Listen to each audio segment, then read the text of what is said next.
Western Conference team at +210, and the Nuggets are next at 12-1, followed by the Lakers at 16-1, and then the Warriors and the Grizzlies. Okay, looking at our rook over here, Rudy Gay, you're up first. How many legit contenders are there in the West? Legit contenders. Only one. I believe it's only one really legit contender, and that's the Denver Nuggets. They've been there. Jokic is having a great year. Like his numbers are insane. Like, we keep on trying to find a new person to put at the top for MVPs. It's like he can't win another MVP. Like, and his stats keep getting better. I just honestly think Coach Malone is a great coach, and I just think they've been there. They've been to the mountaintop, and they know how to get back there. They might have a couple shortcomings during the season, but I think if any team knows how to turn it on, it'll be this. You're not an OKC believer? Not yet. Huh. Stephen A? Shout out to Mark, though. Yeah. UConn Huskies. Legit contenders in the Western Conference, I'm going to say probably 5.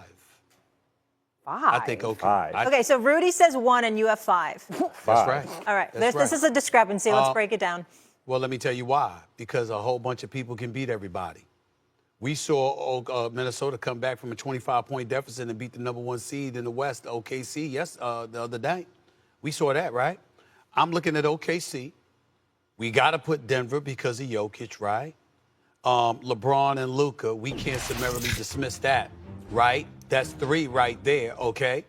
And I'm also looking at the Golden State Warriors in the 8th slot. I'm not summarily dismissing them because I've seen what they've been since Jimmy Butler has arrived. As I pointed out, Rudy, when I talked about Jimmy Butler being an entirely different element than Klay Thompson would bring you. Klay Thompson is a sniper, similar to Steph Curry. Jimmy Butler is not that kind of player, but gets to the basket, definitely gets to the free throw line at a +9 clip.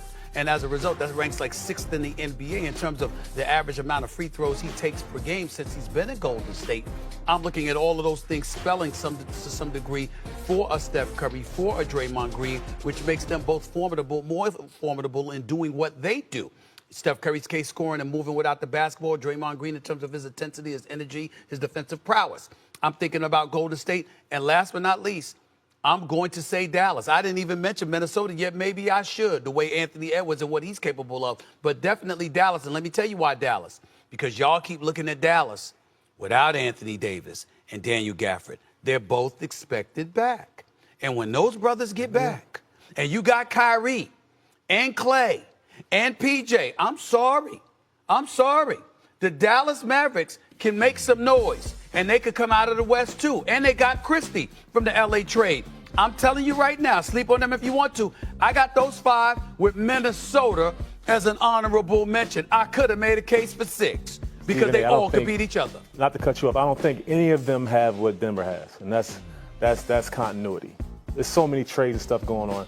This Denver team has known each other. They play with each other. They've put in a couple players, but they do not have.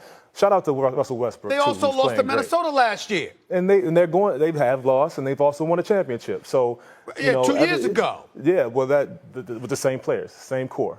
And you have Jamal Murray, who is a better player, who's playing better. He's getting better, coming off that injury he had. I do think they're a legit contender. I'm not sold on Memphis and Houston. Houston because of their youth and Memphis because of their shooting. Neither of you guys are going to be welcome in Memphis, including former Grizzlies great Rudy Gay. That's right. Let me just say, I was talking to Western Conference GM yesterday. One of these teams, and he says to me, "I know Oklahoma City's finishing first. I have no idea who's finishing 2 through 9. I have no idea where we're going to finish 2 through 9." I was talking to a Western Conference head coach yesterday, one of the coaches of these teams, and he goes, "Here's the thing. None of us fear each other. We all think we can beat each other, but we all know that we're all flawed in some ways and we can get beat." So I think from a fan's perspective, this is very exciting. From the question which you've got here, how many teams do I think can actually win it?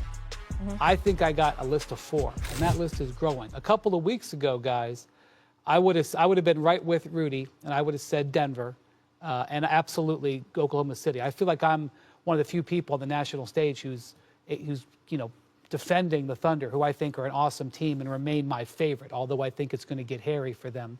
But I'm watching the Lakers and how they're defending, and I can't ignore it. I can't ignore this defense. Now, if I watch them over the next few weeks, and Stephen A., you might want to watch this weekend, the Clippers are playing at the Lakers twice, and you know Ty Lue is one of the best game planners. Somebody's got to take advantage of this interior weakness on the Lakers, but nobody has so far. So I'm watching the Lakers, who've been the #1 defense in the league for 6 weeks. 6 weeks, not 6 games, 6 weeks. I got to pay attention to that. And then listen, whatever you want to say about Draymond Green. The other day he says, I think we can win the championship. And people laughed at him. And then he came back now. He came back again and he said, no, you heard what I said. I doubled down on that. And the reason he's saying that is because of what he feels with his team, but also what he looks in the West.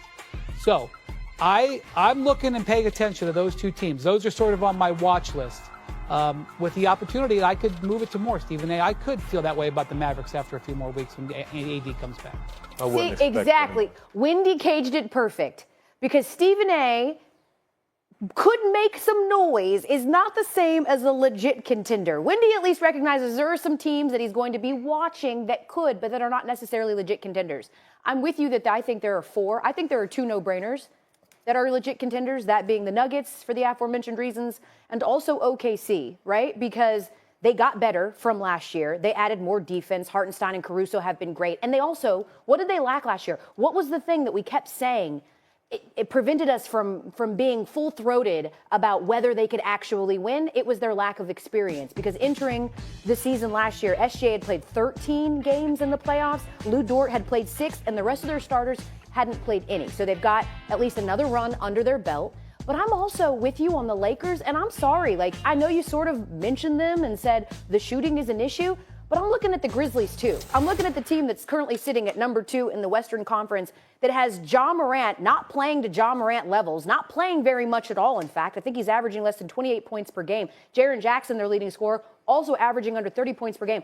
I'm looking at a team right now that it appears is being very strategic about when and how they are using their stars, and I don't think they're anything to sleep on when we're talking about this potential postseason run. I could see it. And I see that you agree. My name is not Brian Windhorst. My lingo is not the same as his. When I say you can make some noise as it pertains to this discussion coming out of us, that's what I'm talking about as a contender. They can make some noise, okay? And you get that look from me, so I ain't mad about it. I admire it. Way to go. Imitation is the best form of flattery. Bottom line is this. I meant what I said. Those teams, those 5 teams could make some noise. Any of them could come out of the West. Any of them. Rudy, after hearing all them, why are you still stuck just on Denver? Because they've been there. I mean, you can say whatever you want. I think all these guys are just fighting to be where they've been with the same team. I'm really sold on Jamal Murray being healthy, Jokic being Jokic, and you know, everybody around knowing their role. I just honestly think they're capable of making another run. And by the way, we're talking about Draymond. What else do we expect Draymond to say? Like, he's going to say we're going to win. He does that every year. Wait. Let's defend Draymond in this way. I mean, you talking about Denver winning 1 title. Dre got 4. So if you're gonna believe in Denver, why can't you believe in Draymond? That's number one. That's number one. And number 2, Wendy, you listening to this man talking about, he act like we didn't see Denver go home in the 2nd round last year. And was it me? I saw him go home. Did you see him go home? Everybody has to go home at some point. Everybody has to go home at some anymore. point, man. Yeah. Come on, man. 5 teams Rudy, come out. Rudy, 5 to 6 teams I'm just come out of the curious. West. Hold up one second. Rudy, where are you on the Warriors right now? Because at first when we were at